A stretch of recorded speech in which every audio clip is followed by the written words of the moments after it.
Hello, everyone, and thank you so much for joining today's webinar. Today, we're going to be discussing wireless live streaming, and it's going to be a really super fun topic, and I'm sure we're all going to learn a lot.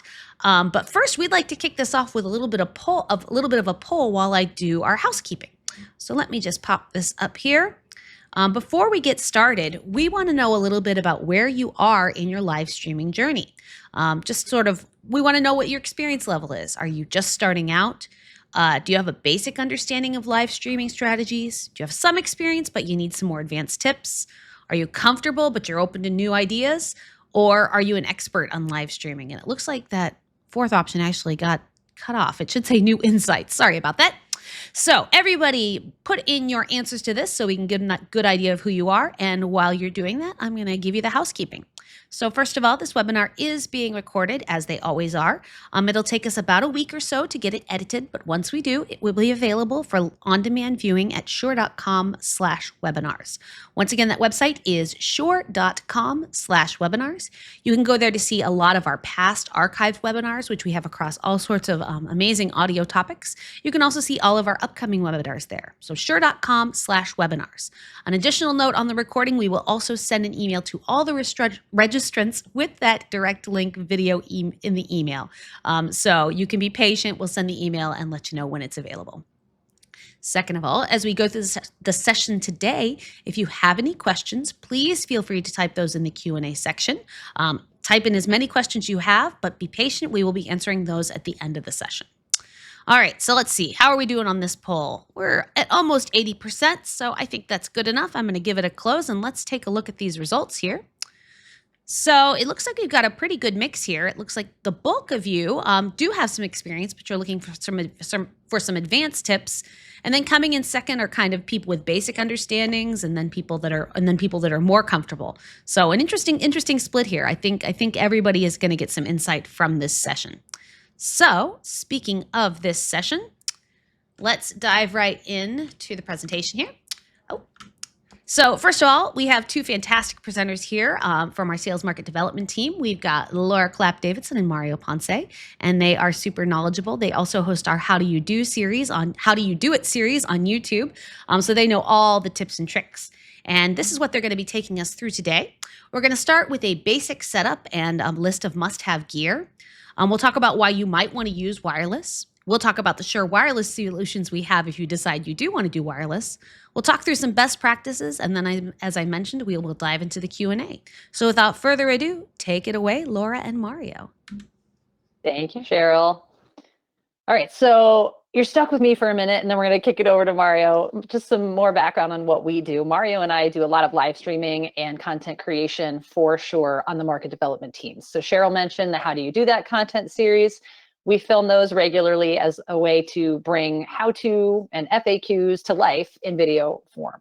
But when we're not doing that, we're doing live streams for new product launches, like the one that we're going to also talk about today, which is called the Move Mic, which you're actually hearing right now. So you're not hearing this big boom arm in front of me. You're hearing this tiny little lavalier. Mario, you want to chat too?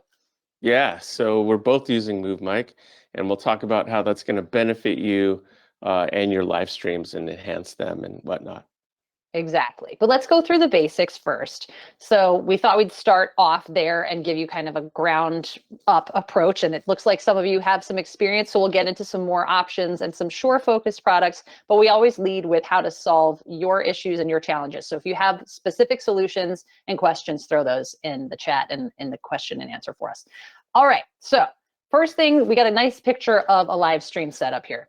This is what mine looks like, strangely enough, which I can show you in a second. But in the basic, all wired only setup, you need a microphone, you need a set of headphones, and you need some streaming software. So let's go through each component real quick. So on the next slide, we've got one screen. I have three. I'm an overachiever. I like to have my control center right in front of me and then my chat windows on others. But plus I work from home, so I'm also doing multitasking there. But you can really do this with one screen, but you do need a display so that you can physically stream to your audience and also see the comments coming back. Next up in the series of things that you need is a microphone. Now here I'm showing our MB7 Plus, which we just launched a couple of weeks ago. This is a great USB XLR hybrid microphone for live streaming, podcasting, content creation. But we're going to focus more on the wireless side today. But you do need a microphone, and it's super important.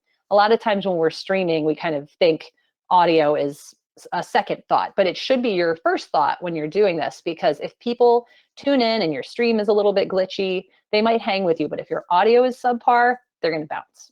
So microphone, and then a set of headphones. I'm actually monitoring right now in real time using our SE215 in-ears because you want to be able to hear your stream, what your audio is like if you're doing gaming, if your gaming audio is coming through, if you're mixing that, you want to be able to hear those sources and make sure that you're not clipping, that you're not too quiet, and that there's no audio issues. Because sometimes you think you sound great and your audience might be too shy to tell you that you're not sounding your best. So you always want to monitor in real time.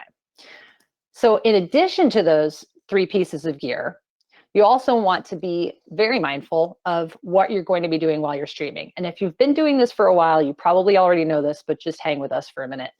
A reliable internet connection, I cannot overstate this enough. Either you have to be wired or you have to have the most rock solid wireless connection ever and have no one else in your house using their devices, which I'm blessed with today, but that's a miracle. So you have to have a reliable internet connection because that will be hosting your stream and keeping you connected to your audience. The next thing is a camera. Now, we're blessed right now with having the ability to have these really powerful cameras in our phones. However, if you want to take it up a notch, there's several options. Now, I kind of shot for the moon and went with a Sony ZV-E10. Mario's got the Sony ZV, what is it, E1? ZV1. ZV1. And yeah, I mean, the only difference is being mine has a removable lens. You don't have to go crazy, but you do want something that's going to capture you in detail, in crisp detail, if possible, to just make you look your best when you start streaming. Accessories.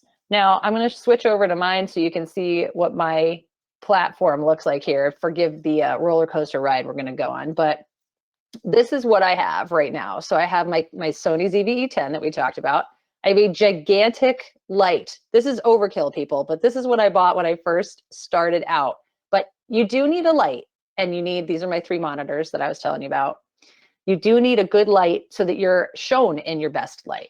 So having, you know, a ring light, I would recommend steering more towards a soft light box, shooting it up towards the ceiling if you can, but having that camera mount. I don't know if you noticed, but I have this cool boom arm here that I have. I also have another one right here that I can attach, and that works as my secondary camera, which I normally put this one in, but I thought I'd take you on a roller coaster ride today. So having those accessories, they're called accessories for a reason. They are optional, but they will make your life tremendously easier, because as Mario and I have found out, what you want to be able to do is have the fewest barriers that get you from sitting down or standing up to going live.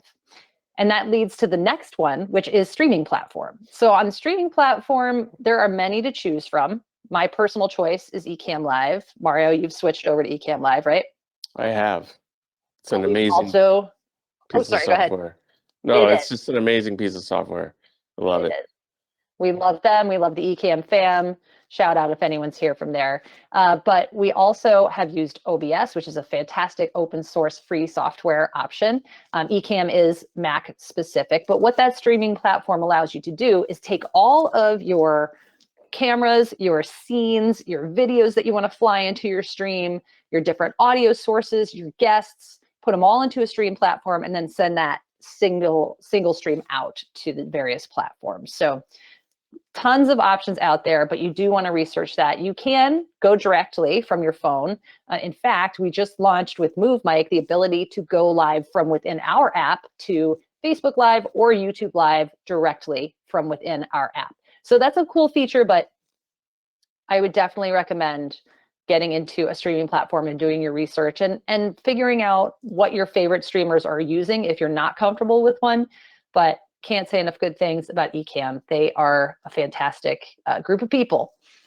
All right, so that's the basics. You have your camera, you have your screen, you have your headphone, you have your mic.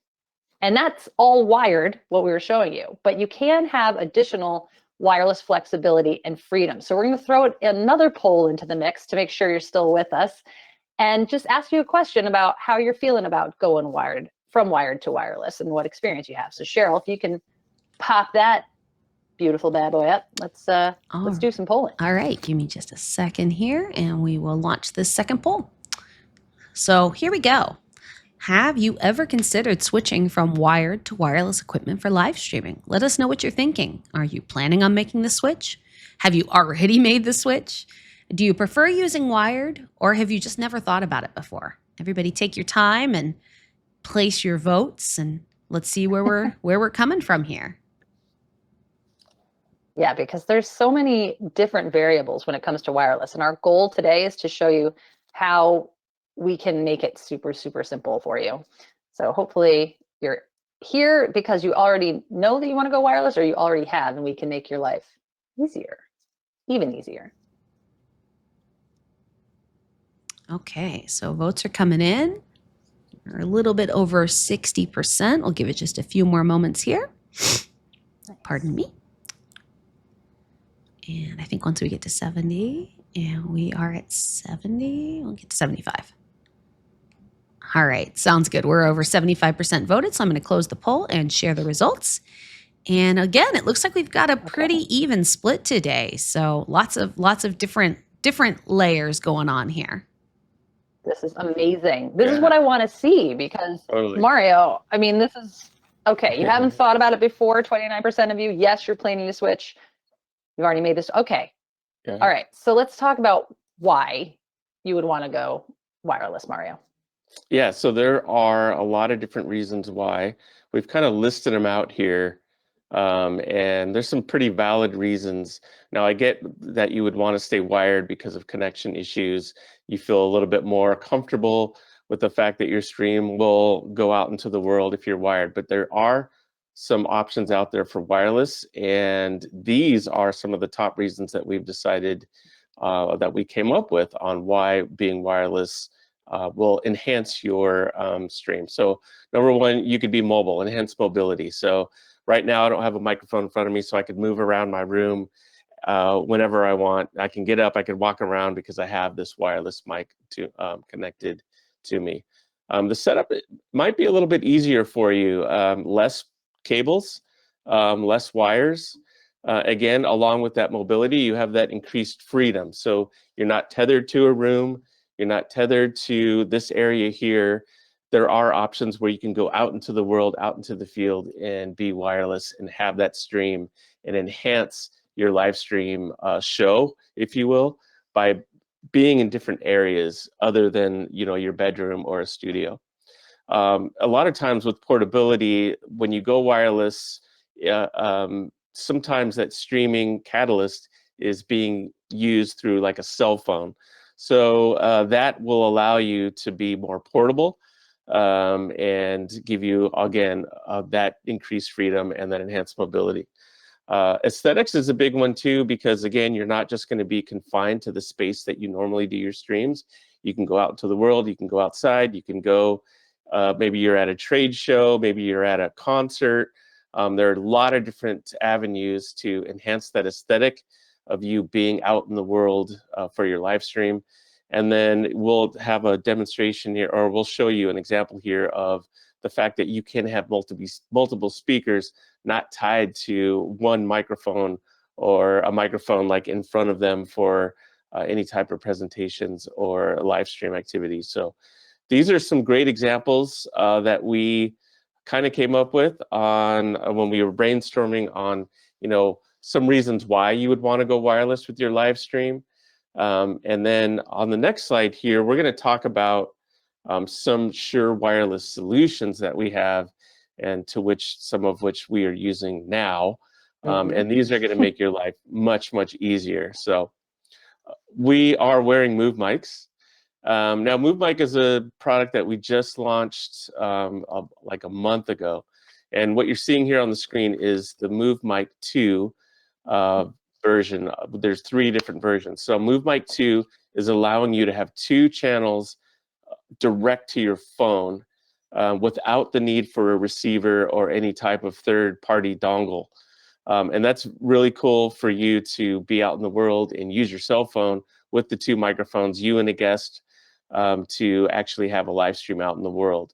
There are, like I said, there are 3 different versions. You have Move Mic 1, which is the single channel, and then you also have Move Mic 2 Kit, which does come with a receiver, and that's the one that I'm using now for this stream. I'm actually using my receiver here that's plugged into my computer. My microphone is attached wirelessly to the receiver, and then we're going live. And Laura is doing the same thing here as well. Yes. So again, that's kind of stuff gives you flexibility. It gives you options when you do a live stream to add that receiver for different types of situations. Or if you don't need the receiver, you can actually just go live directly from your phone. And the app that it works with will allow you to go Facebook Live, YouTube Live, or actually add your own URL. So it does have flexibility, and it has options for you if you choose just to use your phone. And that goes along with what we were talking about with portability, with increased freedom, with mobility, and then also with aesthetics, where you can actually be outside, you can be anywhere you want and go live directly from your phone. So that's Move Mic. Super excited about it. You can hear it now. It sounds great. It's very small, discreet. It's in here somewhere. I don't know if you can I know you can't even find it when we're wearing black. It's like, find the mic. There it is. Yeah, it's very, very tiny. That was actually our main goal when we made this mic, is to keep it as small and inconspicuous as possible. So mission accomplished. Totally. And we have a example here of a situation where we used Move Mic. This was at the South by Southwest show. We had the chance to interview a band just before they went on stage. So that's a great example of some of the situations that you could use to go live that you normally wouldn't be able to do if you were in a wired situation. So we'll play the clip and then we'll talk about it after. So check this out.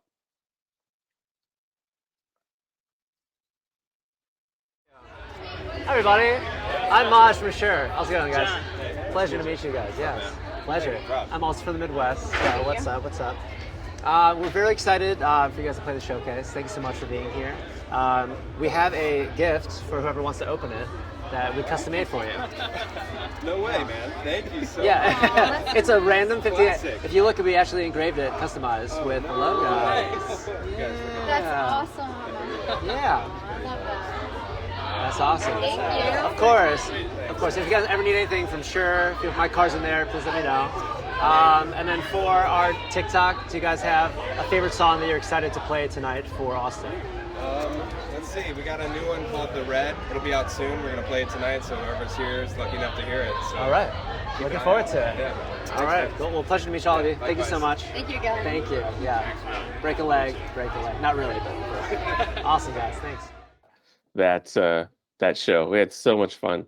But that's a great example of using Move Mic in the field to do, off the cuff type of things like that, where you normally wouldn't be able to do it if you were tethered to, more cables and whatnot. So a great example of, why doing a live stream wireless is important, or can be. We would say, though, for use case scenarios, we would recommend doing it with one other person, maybe, so you can clip the other lav to him. But Right. Maj really got creative with that, and we love it. So he was able to get the whole band by holding out the lavalier mic, but you do want to get it as close to your source as you can. Yeah, for sure. So sounded great though. You could really hear the sound quality there.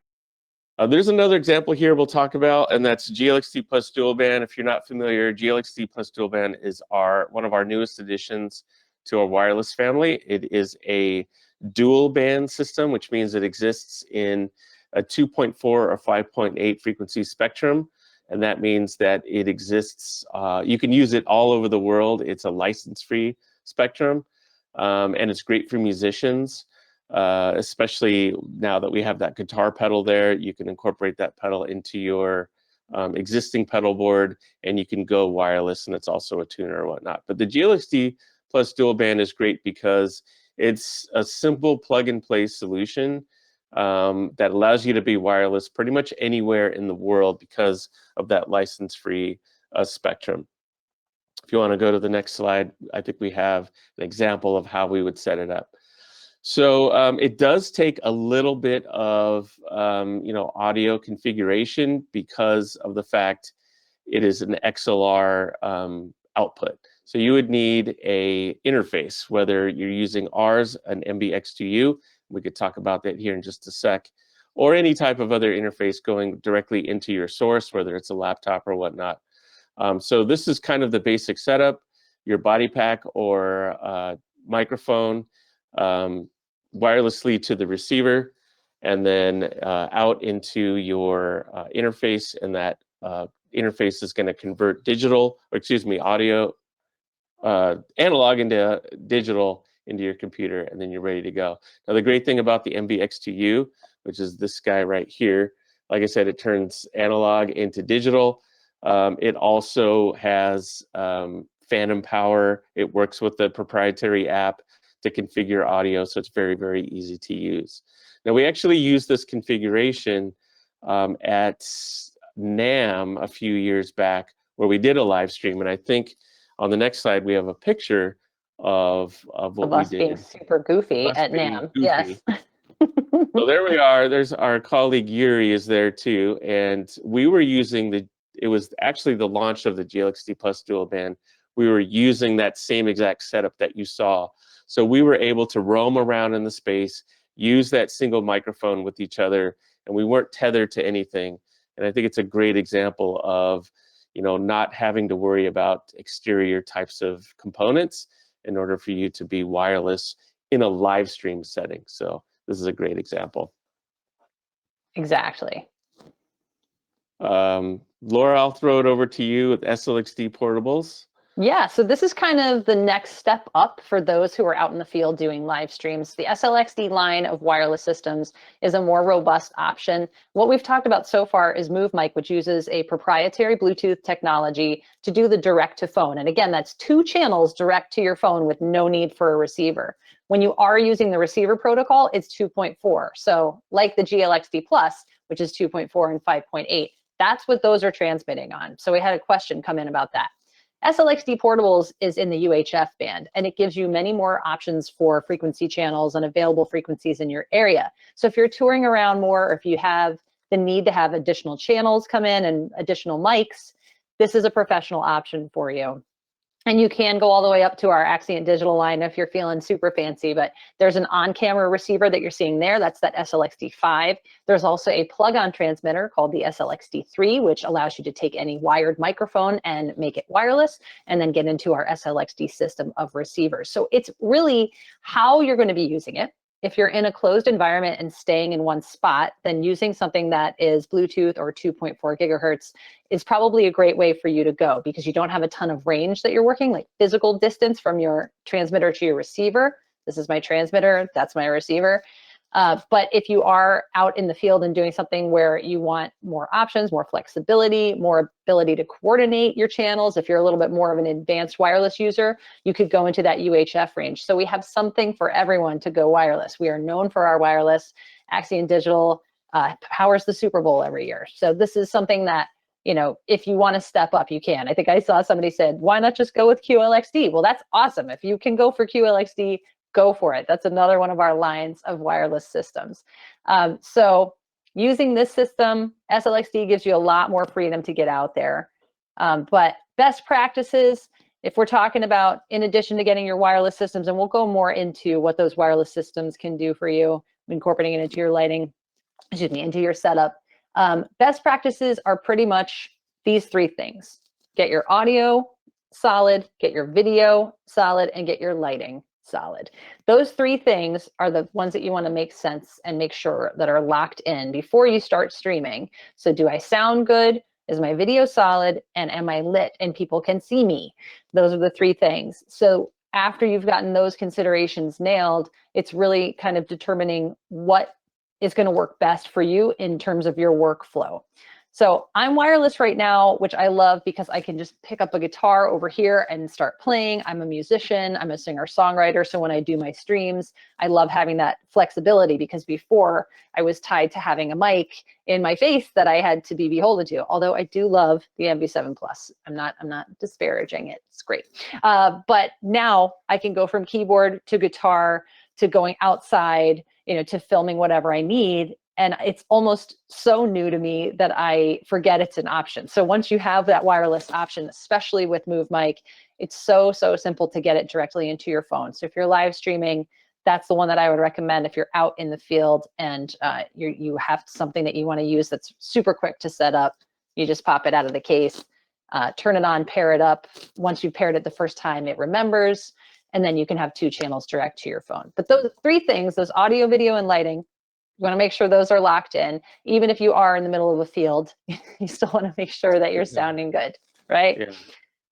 And then some pre-stream considerations. That was harder to say than it should have been. Let's take a look at those. So this is just a basic checklist, which I use every time when I am about to stream. Another one that we forgot to put on here is to reboot your computer before you go live. You always want to make sure that you have a clear cache and that you don't have any apps open that don't need to be open or any programs open. But these are the main ones. So checking your levels across platforms. What does that mean? Are your levels going into your stream source at the level that you want them to? Because if you're using a Mac, for example, you might have system audio. You want to make sure that that's set to the same audio that you're running into your stream. In my case, running into Ecamm Live or running into GoToMeeting or GoToWebinar, which is what we're using right now. So are those levels good? Doing an audio check. Have you checked your signal strength? Have you done an internet signal test? Are you charged if you're using wireless? And that's a very important consideration. That's a big one. Yes. Yes. That's never happened to us, right, Mario? We've never run out of battery. Never. So it does happen. These little guys have 8 hours per charge and then 2 additional charges in the case. So that's 24 hours of battery life. So I doubt that you will use that up in one day unless you're streaming for 24 hours straight. But that's a great option there. But make sure everything's charged up the night before if you can. Have all of your devices turned into airplane mode. Just about to go live on this webinar and my phone dinged. That was a rookie mistake. We've been doing this too long for me to do that. Can you see your guests? Can you hear your guests? Do a test stream. Make sure that what they're seeing and what your audience is seeing and what you're seeing is all jiving. Does it sound good? Does it look right? And so that's why we do tech checks before we do these webinars. So Cheryl and Mario and I all got together yesterday and made sure that this was sounding good. And then again, check your internet speed and your network strength. Anything I forgot, Mario? No, I go back to equipment charge, because when you're dealing with wireless technologies, most of the times they're running on some kind of battery, whether it's a built-in like lithium battery, or if it's a like with GLXD Plus, it's a proprietary wire or a battery that we made for that. So you want to just make sure all that is charged, because you'd hate to be in the middle of your stream and then your microphone cuts out because you have no more power. So that's a big one.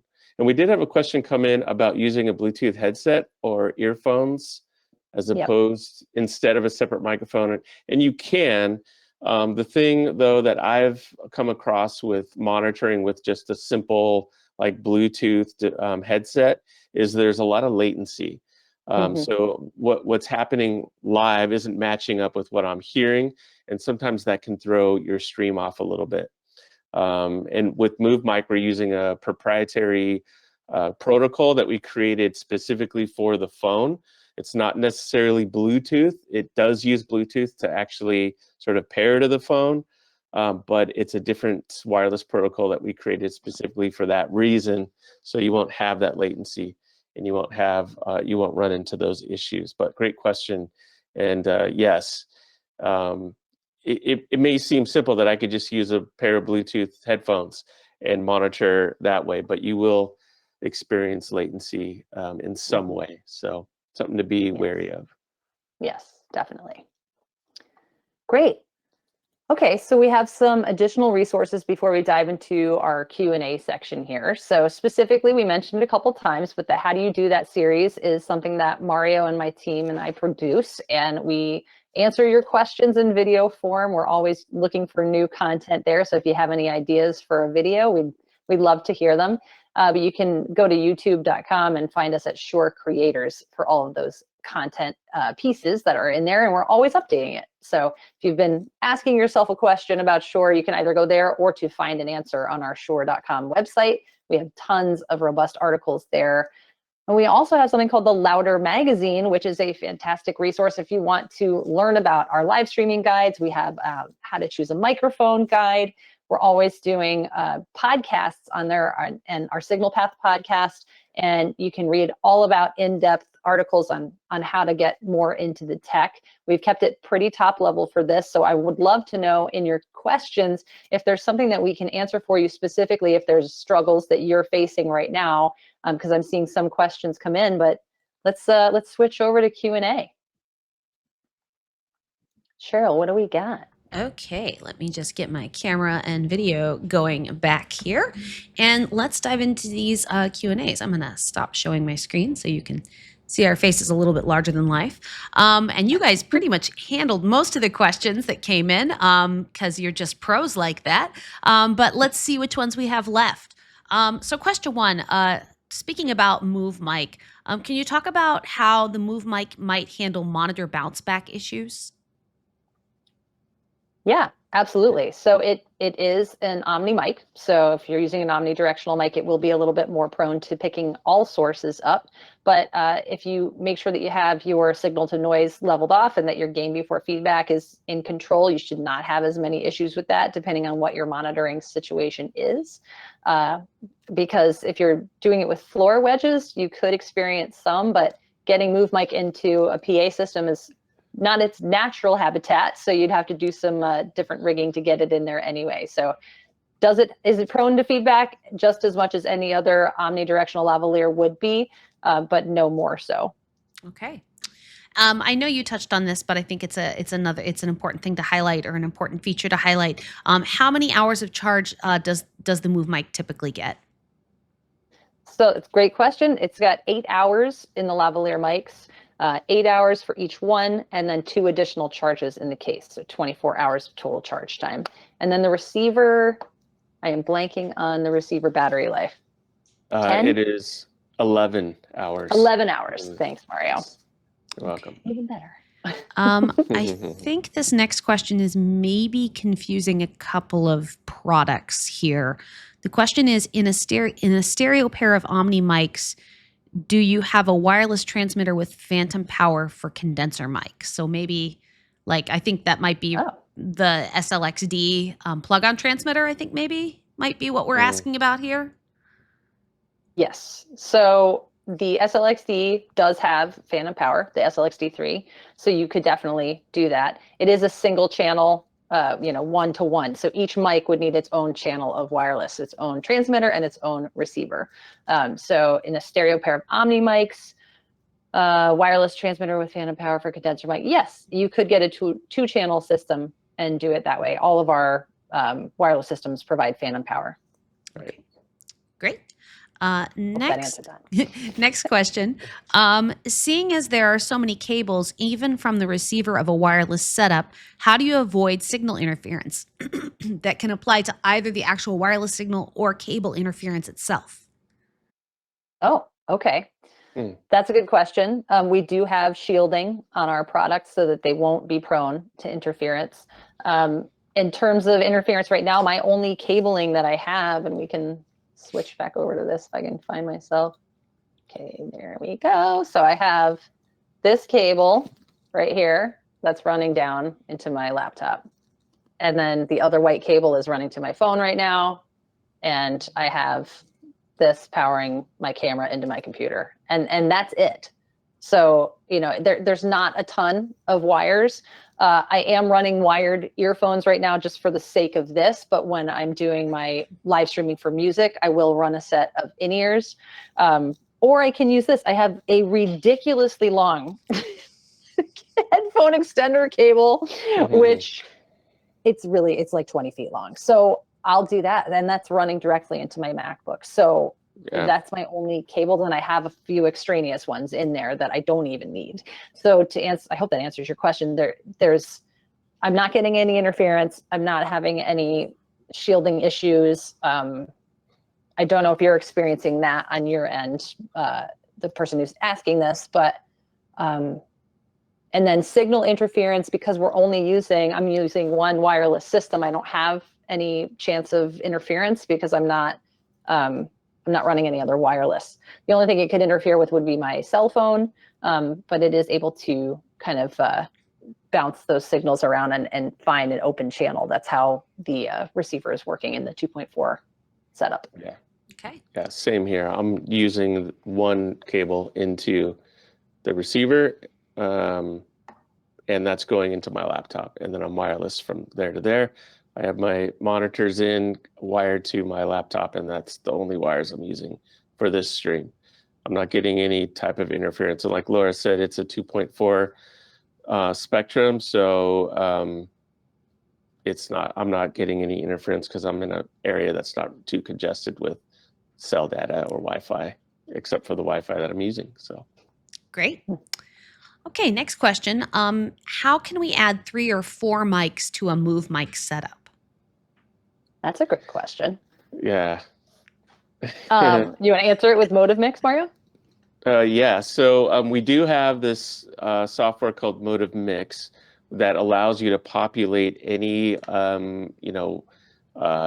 microphone, USB mic that is plugged into your laptop. And you can actually populate all of that into what we call Motive Mix. That's a great example here. We're actually using it now. We're using it to record this session on my computer. So if I was using my Move mic for me, and then I had someone using an MB7, and I had another person using another MB7, and they're all plugged into my laptop, I could populate each one here as a track, and then I could record it all together as, say, like one show or live stream or podcast. So that would be the easiest way to do it.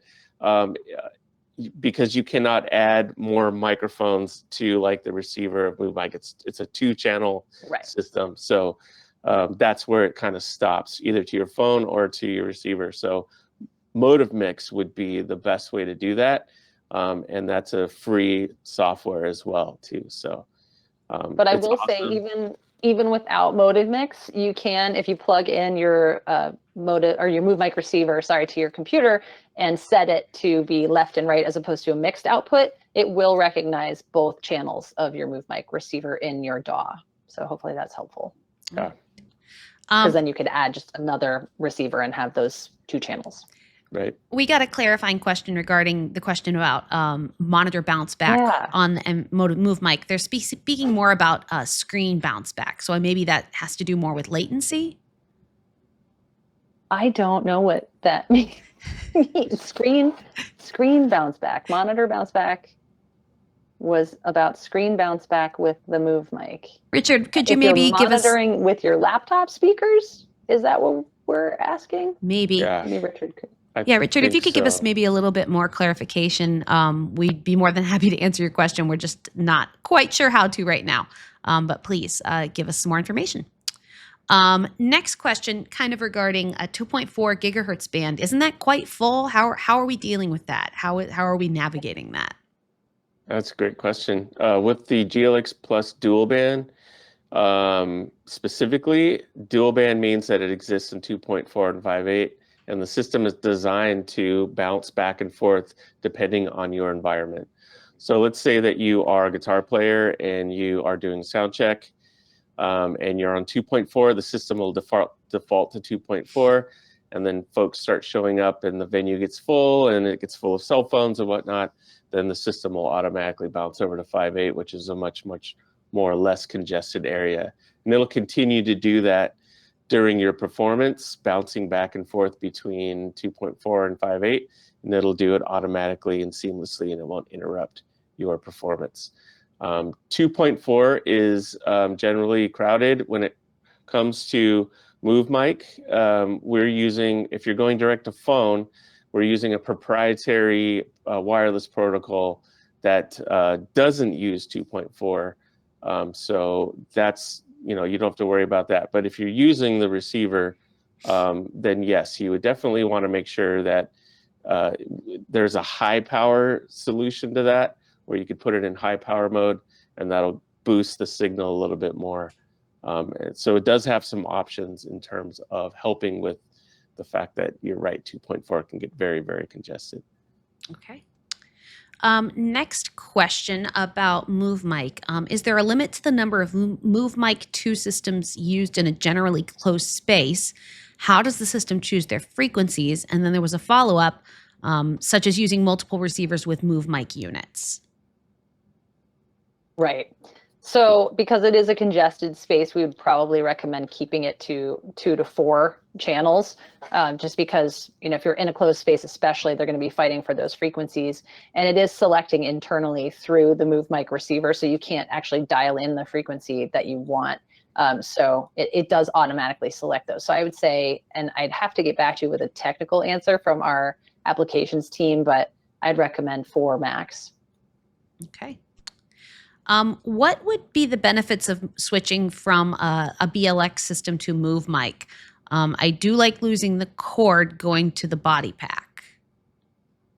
That is a key benefit. That That is a key benefit. Yes. And you don't also have to do a channel scan. It will automatically pair and find your cleanest channel on MoveMic. Whereas with BLX, you would need to do a channel scan, group channel every time. Right. So yeah, it gives you more flexibility and freedom. And that's the main benefit there. With BLX, it is still an analog wireless UHF system as opposed to the 2.4 spectrum. So you might have a little bit more channel count options there, but that's the benefit there, having that full freedom and flexibility and no need to channel group scan. And a smaller footprint too. So if you were going from, more of a mobile Yeah. situation, it'd be easier to transport. Cool. Yes. Okay. Yeah. We got a clarification from Richard. Thank you, Richard. We're referring to the bounce back of your voice from the screen you were looking at. I hear people talking Oh. on a lav, and you can hear the bounce from their big hard surface monitor. Good question. Well, Thank you for We're clarifying. doing that right now, and thank you so much Yeah. for clarifying. Sorry, I was not getting what you were asking, Richard. But I'm doing it right now, and Mario's doing it right now. And what we Yeah. forgot to mention is that there is some cool DSP within the MoveMic receiver and MoveMic itself, where you can turn on noise reduction. So Right. it is suppressing my fan of my computer, which is notoriously loud. So you're probably not hearing that or the reflections of my room as much because of that noise reduction. So Right.